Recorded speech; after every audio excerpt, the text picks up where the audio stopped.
Con esta declaración, trato de explicar los motivos por los cuales rehuyo las ancianas vidrieras de las oscuras, siniestras iglesias.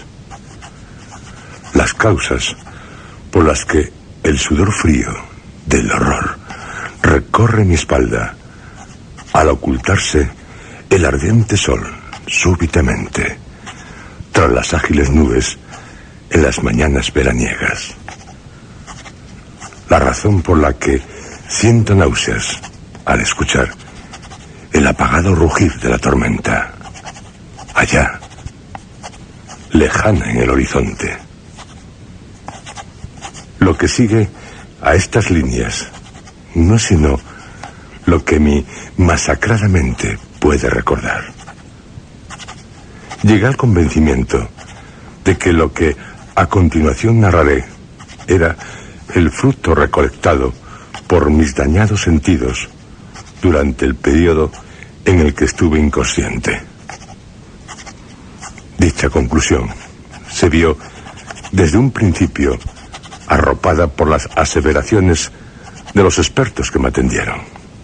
Aseguraban que las pesadillas que desde aquel instante me asolan noche tras noche no eran sino la consecuencia directa de las distintas lesiones que padecí en el nefasto accidente de aquella blasfema noche, a la puerta de la muerte cerebral. Gracias debo darles a ellos y al buen Dios, que tuvieron compasión de mi alma al producirme, por medio de las múltiples anestesias necesarias para una correcta actuación quirúrgica, una amnesia que me impidiera recordar.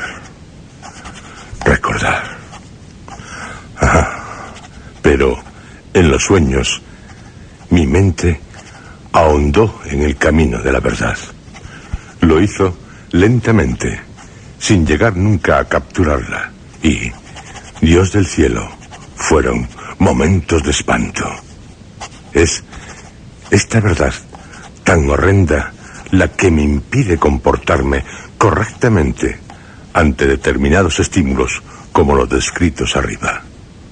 Verdad que se me revela ahora, en esta noche de locura voraz, aquí, en mi escritorio, al abrir el correo. Hacia mediados del mes de mayo del año 1900 tantos, concluí mis estudios secundarios. Mi padre deseaba que ingresara en la universidad. Finalmente, me matriculé en la Facultad de Ciencias Físicas de una universidad. Durante aquellos años tuve que abandonar el domicilio familiar y me vi obligado, como muchos de mis compañeros, a simultanear esporádicos trabajos con los estudios para poder pagar el alquiler de las ruines pensiones en las que me alojaba.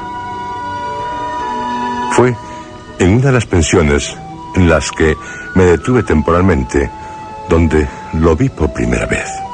Aquella soleada mañana en la que vislumbré su delgada figura salir del vestíbulo de aquella pensión, me pareció ver a alguien a quien aguardaba un futuro espléndido. No recuerdo ni el modo ni el momento en que nos conocimos, pero lo cierto es que entre nosotros surgió algo de amistad. Así es como al menos yo entendía nuestra relación, aunque él, dada su altivez, habría dicho que se trataba de un mero compañerismo. Con el tiempo llegamos a intimar y decidimos alquilar una habitación para ambos, ya que ninguno de los dos se encontraba en una situación económica demasiado buena. Era un apasionado de la literatura clásica, así como del alquimismo árabe y del esoterismo norte-europeo. Su amor por estos temas hizo que fuera abandonando el interés por sus estudios universitarios. Solía decir de ellos que eran dogmáticos. Sí, demasiado dogmáticos. Y yo busco una vía de investigación no sé, diferente. ¿Diferente, dices? Sí, diferente. Para poder explicar el universo, las leyes que lo rigen y sus manifestaciones en nuestro planeta, bajo las esferas que nos aprisionan.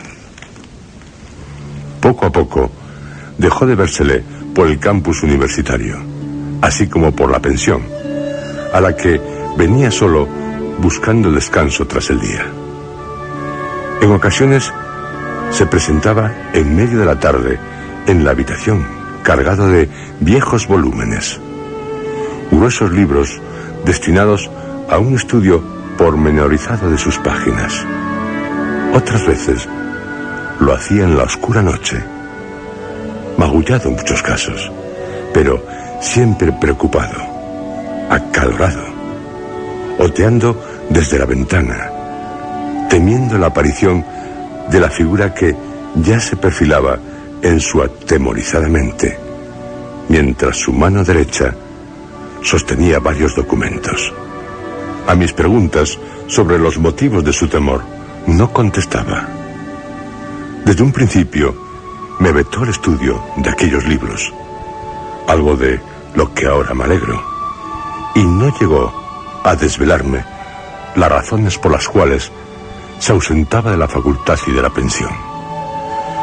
Malas lenguas decían que se le había visto rodeado de compañías nada recomendables en los suburbios. A pesar de que lo vi poco durante su último curso, siempre halló algún momento para charlar conmigo, aunque dichos encuentros se producían muy de tarde en tarde. Finalmente, se licenció sin problemas, pero sin la brillantez que de un genio como él cabe esperar. Mucho tiempo pasó antes de que volviera a tener noticias suyas. Años después de haberme licenciado, tras obtener un empleo en una central metalúrgica, recibí una carta.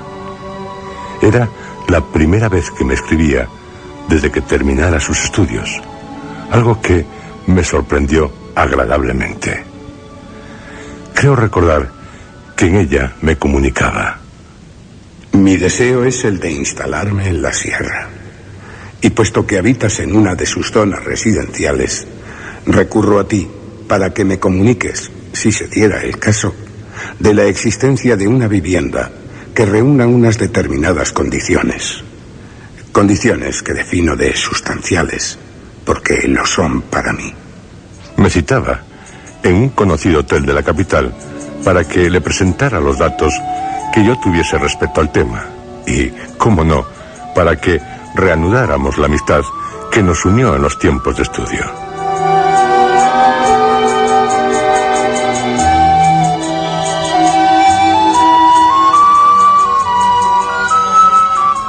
Mi encuentro con él, tras tanto tiempo, fue sumamente jovial. Hablamos de muchas cosas, aunque se mostró reacio a contarme qué había sido de su vida tras la universidad.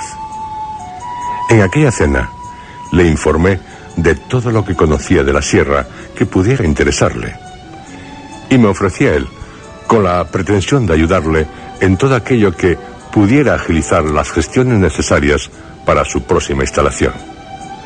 Próxima era esta, dado que lo que venía buscando abundaba en este territorio, como él ya sabía. Visitamos juntos varias de las propiedades a la venta que reunían las características que deseaba. No la meditó demasiado, pues se enamoró, al poco de contemplarla, de una pequeña villa en la cumbre de un cerro, rodeado de espesísima vegetación.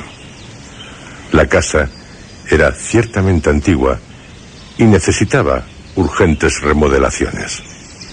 Aparte de este costo suplementario, sin duda elevado, se daban cita otros incómodos condicionantes que hacían que la casa fuera, desde un punto de vista racional, desaconsejable. Así, por ejemplo, carecía de una preinstalación de calefacción, de teléfono, y su disposición geométrica en el terreno generaba discordias entre los municipios circundantes en torno a qué ayuntamiento correspondía la contribución.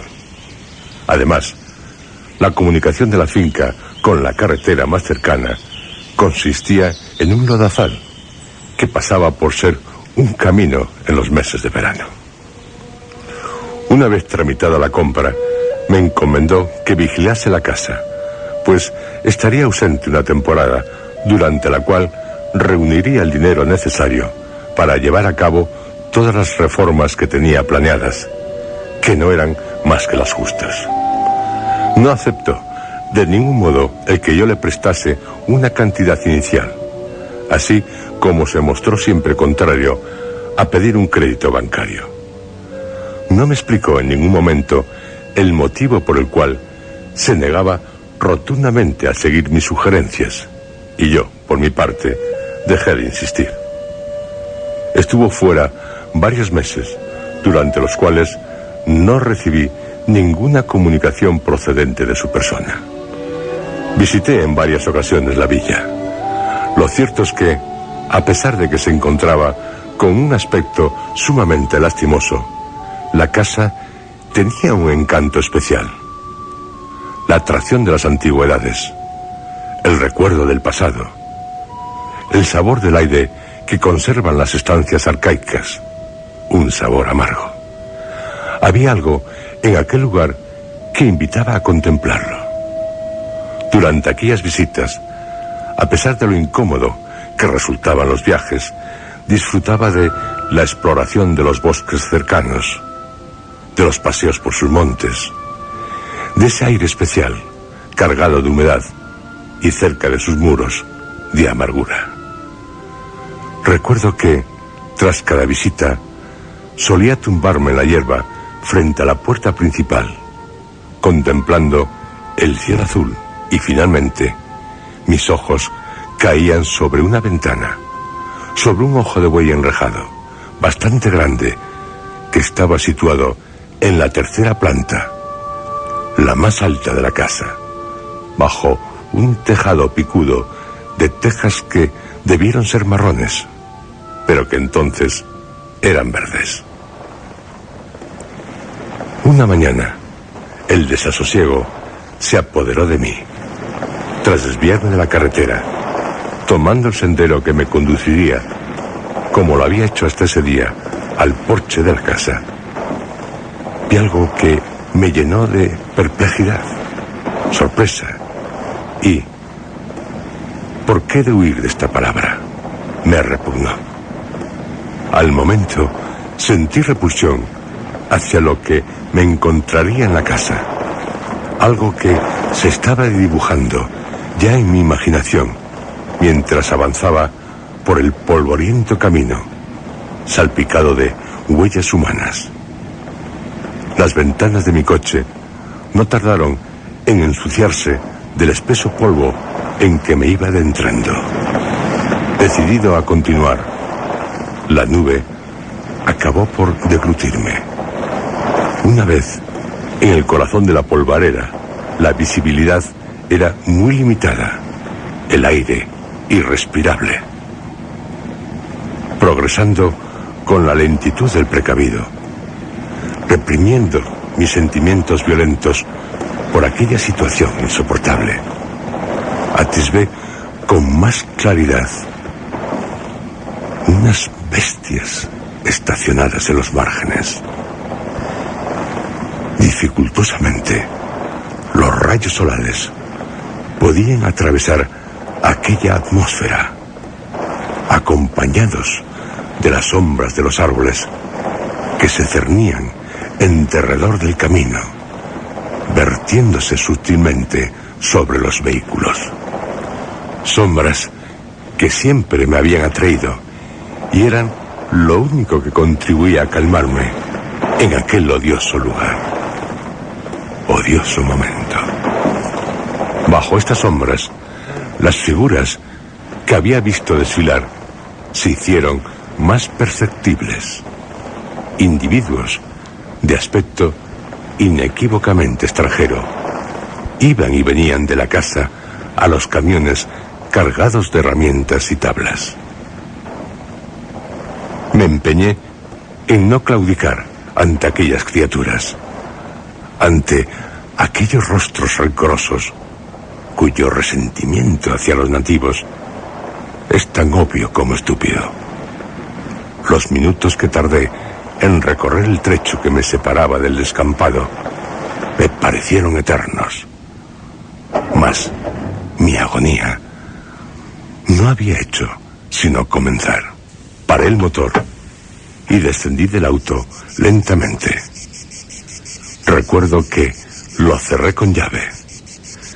Recuerdo que traté de calmarme y que el pesimismo penetró en mi interior. Recuerdo que, tras unos segundos, busqué aquella casa que tanto me agradaba. Y lo cierto es que creí ver las tejas verdes, la ventana enrejada, redonda, perfecta, pero ante mí solo se encontraba una marabunta humana que desfilaba torpemente, con ritmo caótico, y tras ellos la polvareda que generaban. Tras la neblina irrespirable, unos muros heridos y un tejado sin tejas verdes.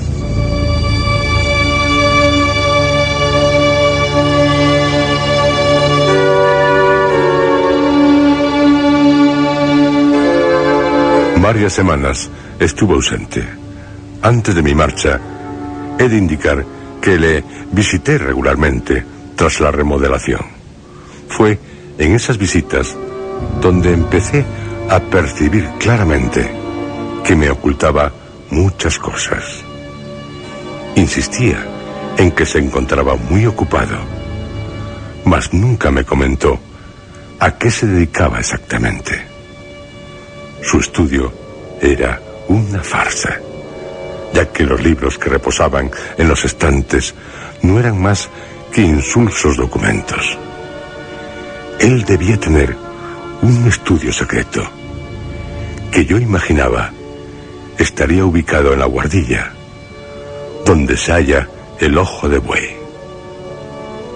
Solíamos terminar dialogando sobre la extensión del universo, su verdadera naturaleza, el carácter de la materia, temas sobre lo que es tan fácil divagar. Durante aquellas conversaciones, yo me alineaba en la defensa de las teorías establecidas, mientras que él prefería situarse fuera de las corrientes mayoritarias, citando científicos asiáticos y rusos sin voz en el concierto mundial. Einstein decía a menudo que su falta de avidez por obtener respuesta a los misterios que nos planteamos eran la causa de que sus descubrimientos se hubiesen limitado a rascar la cáscara de la verdad. A mi vuelta, encontré en el correo varias cartas, así como mensajes telefónicos en los que me apremiaba a visitarlo inmediatamente. Mi primera reacción fue de asombro e incredulidad. Jamás, hasta ese momento, me había citado de la manera tan brusca como figuraban aquellas letras garabateadas de forma tan desagradable. Entonces, no admití imaginarlo, pero la naturaleza de mis reacciones era de una profunda repugnancia ante los obscenos papeles que sostenía. Papeles estos, cuyo recuerdo de leve contacto con las yemas de los dedos, aún ahora me horroriza y desagrada, a pesar de la distancia en el tiempo. El tiempo. Pero, desafortunadamente, no solo detesto mis dedos desde aquella noche. Ante aquella insistencia subrayada, temí por su salud, pensamiento que se vio auspiciado por la extraña caligrafía aún reconocible como suya, pero evidentemente deteriorada, que me inducía a imaginarle sumamente enfermo, física y psíquicamente. rebuscando entre aquel amasijo de palabras desordenadas, no encontré ninguna nota referente a su estado, ni el motivo por el que debía visitarlo con tanta urgencia. Con algo de temor, pero sobre todo con preocupación, me dirigí raudo hacia él y, sin saberlo, hacia mi destrucción. Hasta este punto, la relación de hechos, doy fe de ello, es veraz. De lo que a continuación describo, no puedo decir lo mismo. Llego a una parte de esta declaración en la que debo ser sumamente cuidadoso, pues me encuentro, al rememorar los ignominiosos acontecimientos, como un funámbulo ante el abismo de la negra locura. Puedo oírla rugir, llamándome con su voz chirriante, imponiéndome que me sumerja en ella. Conducía rápidamente hacia la boca. Durante el trayecto se me ocurrió que tal vez debería haber tratado de contactar con él por el hilo telefónico. De nada servía ya este pensamiento, pues mientras le daba vueltas a esta y a otras impresiones que me suscitaban aquel cúmulo de mensajes, me desviaba ya de la carretera principal para tomar el viejo camino que me conduciría directamente a él. La casa se dibujó, como siempre, con un punto claro en la tercera planta, rodeada por aquel espeso bosque que me asustó de una manera brutal cuando apareció ante mis ojos. Detuve el coche a unos 50 metros del porche principal. Apagué el motor y las luces, y allí me quedé, inmóvil, tratando de que aquello que tenía delante no me reconociese entre las sombras de la noche, que avanzaban lenta y sinuosamente por el claro en el que me encontraba. Me quité la chaqueta.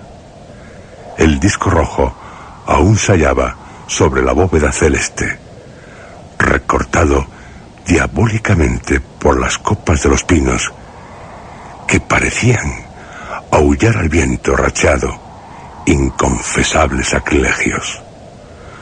No sabía entonces la causa de mis extrañas percepciones, pues, al igual que anteriormente, me pareció sufrir aversión hacia aquella correspondencia. Creía sentir lo mismo por lo que me rodeaba en aquel claro, y presentía que la fuente de aquella repugnancia era precisamente la casa, con aquel punto luminoso que yo sabía con qué se correspondía. Durante unos instantes, estos pensamientos galoparon en mi mente. Hice un esfuerzo por tranquilizarme y apartar esas estúpidas ideas de mí. Me reí de mis propios temores y busqué la causa de lo que me ocurría. No tardé demasiado en justificar insulsamente todo aquello en el cansancio acumulado y en el temor por mi querido amigo. Decidí comprobar si me había tranquilizado tomándome el pulso. Mi corazón latía algo más despacio. Respiré hondo y bajé del vehículo, cerrándolo tras de mí. Caminé hacia la puerta principal, pero con la cabeza gacha, pues no me atrevía a levantar la vista.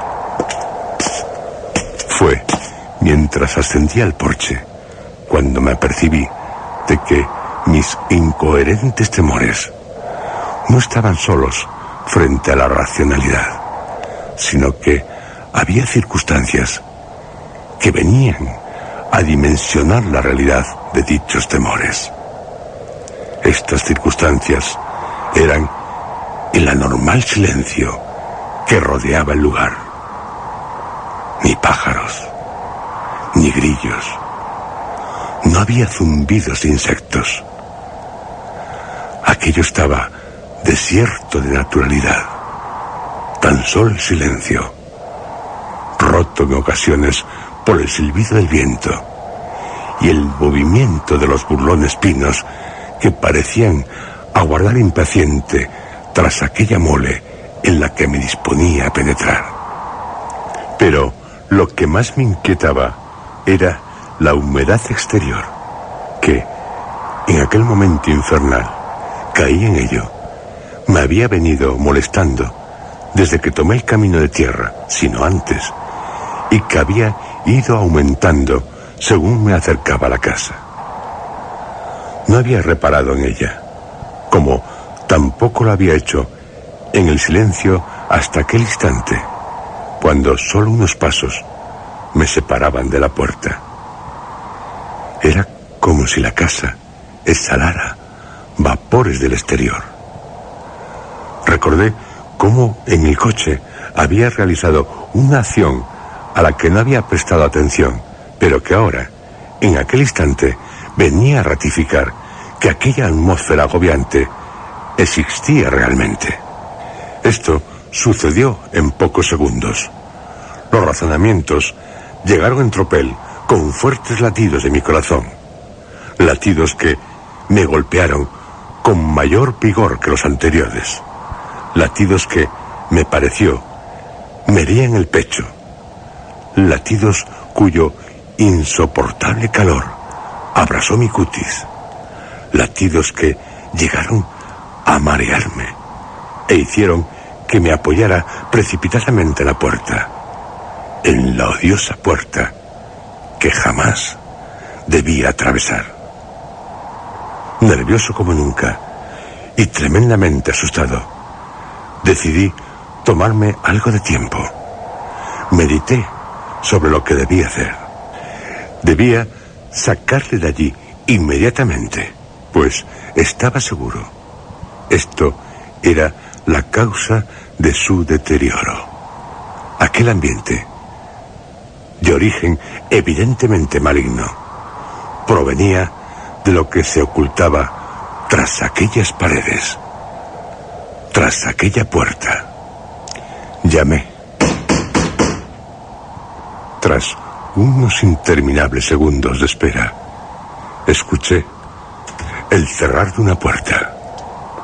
Seguidamente, creí oír unos pasos. Su sonido me llegaba amortiguado. Los pasos se detuvieron. Después del descorrer de un cerrojo, vino el chirrido de las bisagras sin engrasar. La figura que se me presentó, escasamente iluminada por unos débiles troncos muy consumidos, pero aún chisporroteantes, que se rendían a las llamas en la pequeña chimenea de aquel oscuro salón, me era extraña. El silencio, insoportable. Sí, el ser que había al otro lado de la abertura era él, con su voz visiblemente cambiada, pero reconocible. Me exigió, en tono amenazante, que entrase. Pasa. Has tardado demasiado. Y ya deberías saberlo. Mi paciencia no es mucha. Perdona, pero he estado... Oh, bueno, pero eso no importa. Lo que importa es que estoy aquí. Para llevarte conmigo, sí. Para llevarte conmigo. Hemos huir de este horrible lugar. Los dos. Y cuanto antes. ¿Huir? Sí. ¿Huir de qué? ¿Ahora que he hallado respuestas? ¿Ahora que me dispongo a compartirlas contigo? No pienso huir. Pasa. Vacilante, creo que inconscientemente di un paso atrás.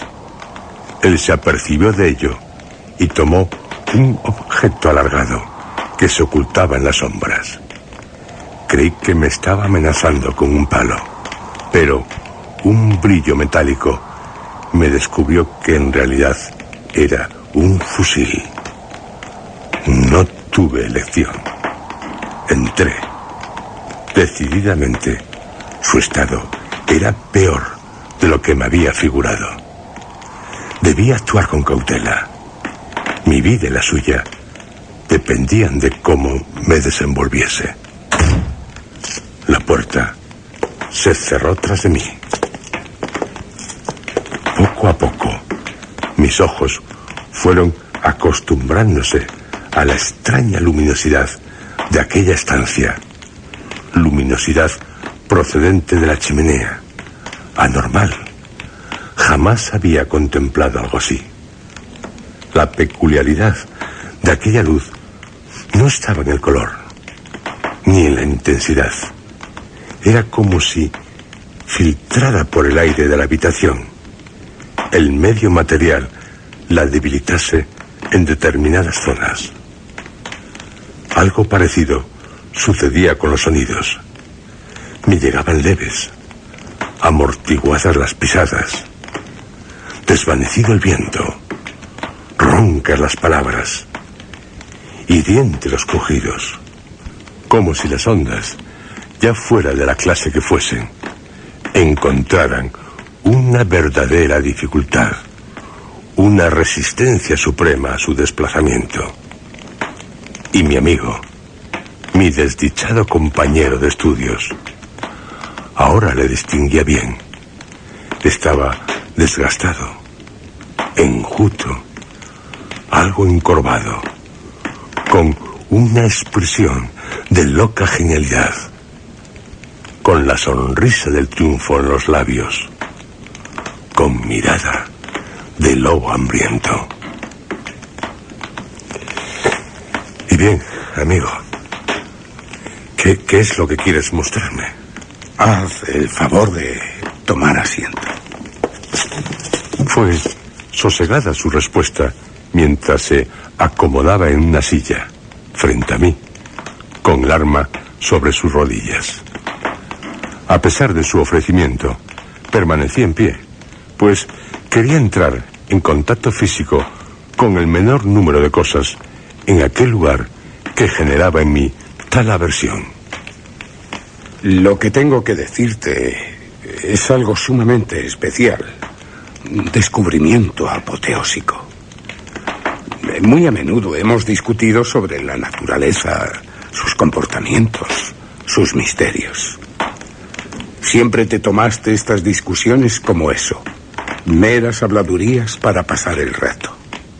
Jamás te saliste ni un ápice de lo escrito y dicho anteriormente. No has explorado. Yo, en cambio, tomaba en serio esos diálogos.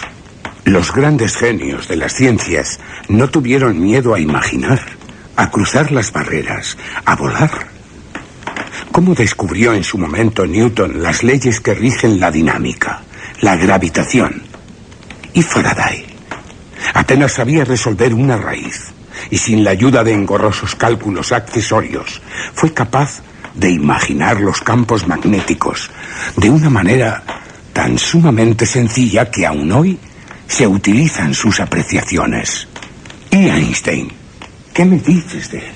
Mientras seguía divagando en la locura, yo iba acercándome a él lentamente, sin pausa, con mucha precaución. Ya estaba casi a mi alcance. Tan solo unos segundos más y le arrebataría, le quitaría aquel arma. Aquello no resultaría muy difícil. Él estaba muy débil, apenas sin fuerzas, y mi posición, elevada respecto a la suya, me concedía una disposición favorable en la batalla que libraríamos, batalla de la que yo saldría vencedor. Me lo llevaría de allí a la fuerza, lo curaría yo mismo si era necesario, y haría demoler aquel infausto lugar. Sí, yo lo curaría a mi pobre amigo. Todo aquello pasó por mi mente en aquel instante, mientras escuchaba el ronroneo apagado de sus incoherentes palabras. Supongo que en mi rostro debió dibujarse una sonrisa de incredulidad, cuando, de pronto, interrumpió su vanidosa locución. Me miró. Dios santo, qué mirada. Solo el rencor anidaba en aquella expresión. ¿No me crees? Sí. No me crees. ¿Me tomas por un loco? Me mira de los pies a cabeza y alza el arma. Así que, según tú... Oh, no, amigo. Yo no creo que estés... Te has acercado demasiado. Será mejor que te alejes un poco, si no quieres resultar herido. Como verás, tengo el dedo en el gatillo y te estoy encañonando. Maldije mi suerte. Todo lo había echado a perder por un estúpido fallo. Sudaba intensamente. Me hice atrás. Escucha atentamente lo que te tengo que decir y no te muevas. Cuán engañados estamos. Cuán torpes hemos sido. Tú, yo, en fin, todos. Todos los que creemos saber. Todos los que ansiamos conocer. A veces, muy de tarde en tarde, aparecen mentes iluminadas capaces de ver más allá. Y dime, querido, ¿cómo fueron tratadas esas mentes por sus contemporáneos? A esos afortunados se los trató igual, del mismo modo que tú me tratas a mí. Y luego, mezquinos, torpes, pasados los años, nos ponéis de ejemplo, mientras os mofáis de otras mentes igual de penetrantes. Es algo que no se puede cambiar. ¿Cuántas veces hemos discutido tú y yo sobre la materia y la energía? ¿Qué se considera la materia-energía concentrada? No lo voy a negar. Es una apreciación muy seria y veraz. Pero la materia no es solo eso. Ni la energía es lo que hasta ahora se cree. Hasta este punto, nuestros conocimientos son mínimos, aunque certeros. Pero al querer avanzar, nos encontramos con nuevos dilemas que pretendemos resolver mediante insulsos argumentos. ¿Qué es la antimateria? En 1956, al bombardear el cobre con protones en el Bevatron de Berkeley, se descubrió el antiprotón, una partícula de masa igual al protón, pero con carga negativa. Después se descubrió el antineutrón. Y tras tales descubrimientos, ¿qué? Amigo, dime, ¿qué ha sido de ese viejo sueño de la existencia de otras distintas dimensiones? Que la materia y la energía, ambas juntas, son constantes es constatable, aquí y en cualquier lugar, incluso en esas ideales dimensiones. ¿Ves lo que te quiero decir? ¿Entiendes lo que te estoy diciendo? Maldito idiota. ¿Es que no ves? Lo que aquí es materia, al otro lado es la antimateria, y la energía funciona como una red que la separa. Tan solo mediante la energía, rompiendo la red, se puede obtener de la antimateria materia y viceversa. ¿Lo entiendes ahora? Me miraba encolerizado, ofendido. No debía disgustarle más. Un ataque de locura como el que sufría podía desembocar en algo trágico. De modo que tomé aire y refrené mis nervios. Esa es mi postura. Dime, ¿qué piensas? Sí, amigo. Creo que puedes tener razón. Es una idea compleja, pero será necesario que la estudiemos más a fondo. Juntos, si lo deseas. Pero no aquí, ni ahora. Maldito sea, sigue sin entenderlo. Sigue sin creerme. Me ves como un loco. No. Te ríes de mí y piensas que no me doy cuenta. Sosteniendo el arma con la mano, apuntándome torpemente, sacó una enorme llave del bolsillo de su chaqueta, con la que abrió una puerta que daba a una vieja escalera de madera. Me hizo un gesto con el fusil. Entra y sube. Al final de la escalera había una puerta que estaba entornada. Por el hueco de esta se filtraba una luz tan extraña como la que habitaba en la chimenea, pero más clara. Según ascendíamos, la humedad se hacía más y más pegajosa. Los pasos se me hacían más inaudibles, mientras de arriba me llegaba el apagado sonido de un martilleo y la extraña sensación de repulsión se acrecentaba aún más, crispándome los nervios. A mi espalda sentía el frío contacto de los cañones. La habitación a la que desembocamos estaba prácticamente vacía. Tan solo un sillón, una mesa de estudio, una estantería repleta de viejos volúmenes muy ojeados, una lámpara encendida, una ventana redonda enrejada y una especie de máquina bastante grande, aborrecible, en el centro de la estancia, que emitía unos sonidos mecánicos. La repulsión era extrema. Tuve que hacer un sobreesfuerzo para no salir huyendo. Quería salir de mí mismo. ¿Ves esos papeles? ¿Los que están sobre la mesa? Sí, pero... Estúdialos. Cuando lo hayas hecho me creerás. Me darás la razón y comprenderás. Los papeles de los que hablaba estaban repletos de engorrosas anotaciones y dibujos sobre aquella extraña máquina.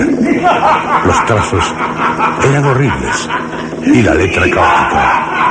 Al verlo, creí estar asistiendo a una orgía entre criaturas diabólicas, extraterrenas.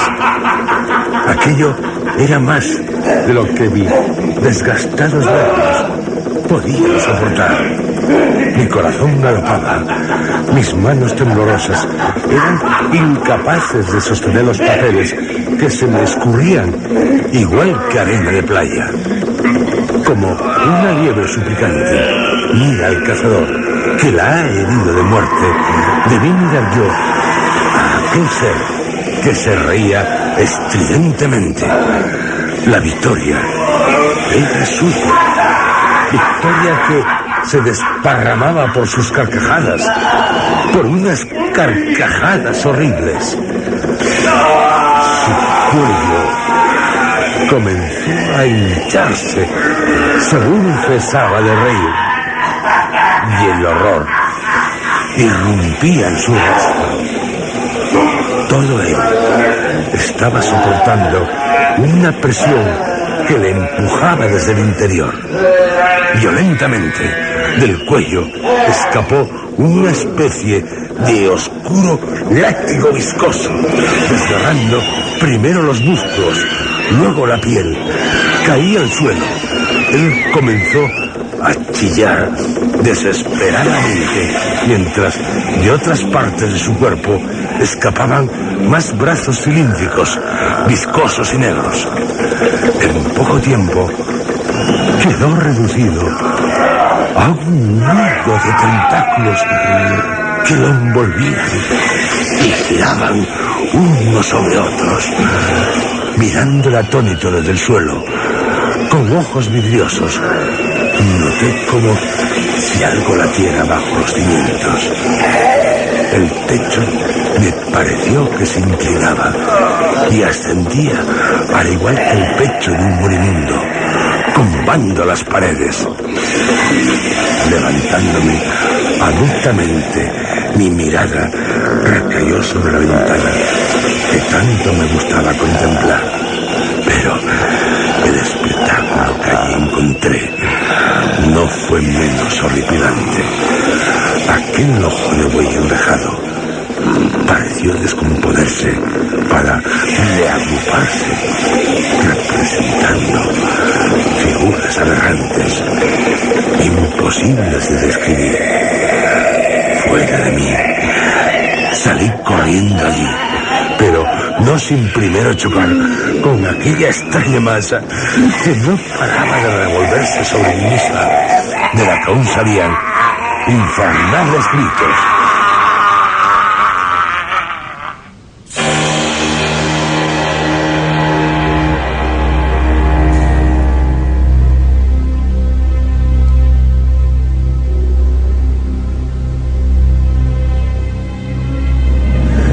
En cuanto a cómo escapé y llegué a la carretera, no guardo ningún recuerdo de ello.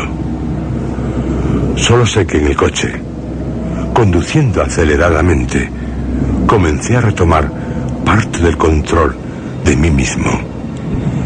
Y si sus afirmaciones respecto a la materia antimateria no fueran absurdas, aquella máquina estaba permitiendo el flujo de materia de un lugar hacia otro.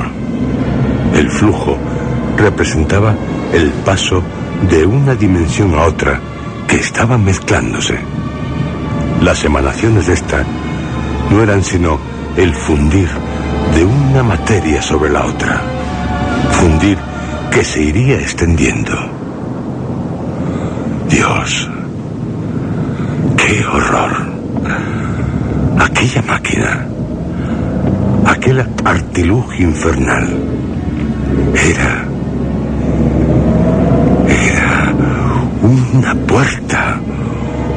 una puerta que unía las dimensiones, una puerta que permitía un aborrecible flujo.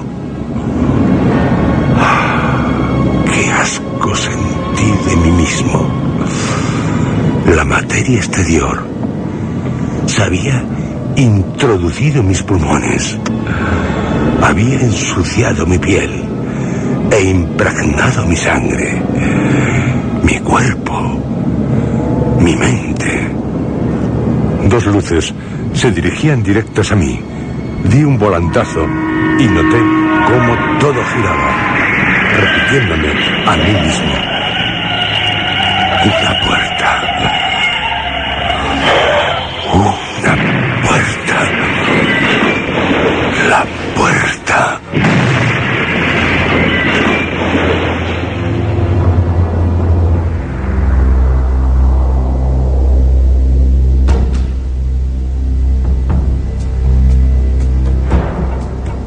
Cuando desperté, estaba en un hospital, sin recordar nada de lo sucedido, mas con el presentimiento de que había acontecido algo horrible. Poco a poco, llegaron los recuerdos, lentos pero terriblemente. Sentí que necesitaba una confirmación de lo que creía conocer. Dado el alta, tras pasar una temporada con mis padres, volví a casa. Hoy mismo abrí la correspondencia, algo que he evitado durante todo este tiempo. Puede que lo hiciera inconsciente, puede que conscientemente. Lo cierto es que allí estaba lo que temí hallar. En parte, ha sido para mí un alivio horrible la confirmación de mis temores. Sí, entre el montón de cartas había una escrita por él.